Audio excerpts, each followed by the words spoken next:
In essence, since the Industrial Revolution, we've been playing this large experiment on the Earth system by putting huge amounts of CO2 into the atmosphere, and we know that's having very detrimental effects. There are a lot of known unknowns. It's a bit like taking the pin out of a hand grenade and throwing it. We know that something bad is about to happen, and we're kind of waiting. And while we're waiting, nothing seems to be happening. So you could say, right, everything's fine, we'll just carry on. But there's going to be a big explosion very soon. To me, really, the green economy is perhaps a fancy term for just a good society.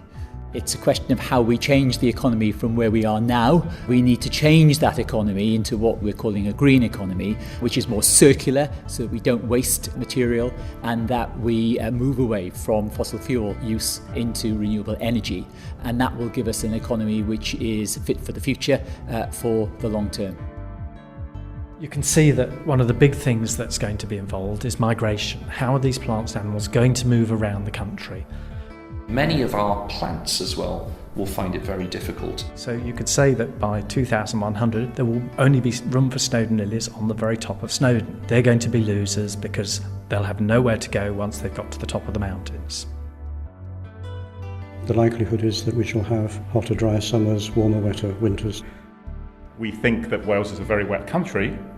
Actually, our water resources are more vulnerable to climate change than one might think. Certainly in the future, I think we will see a greater variety of crops. The figures are showing something like 30% of food from farm to fork. It is wasted somewhere along the line, or is wasted subsequently by the consumer. A major factor in terms of reducing our emissions would be to reduce that food waste. Personally, I feel that we've got to begin to think seriously about tackling the problem in alternative ways. Consumers have a really key role to play. Part of that is about localising purchasing. There are technologies emerging which would, for instance, start to try to strip CO2 out of the atmosphere. And certainly geoengineering is not an excuse for everybody to suddenly start driving 4x4s and, for goodness sake, fracking. I think we should just be making those small changes that make a huge difference, just by opening our eyes and maybe buying locally, or just taking action, being enthusiastic about the environment, getting involved where you live, and just taking care. We can make a really big difference. Get the word out. We use social networks, tweeting about climate change issues.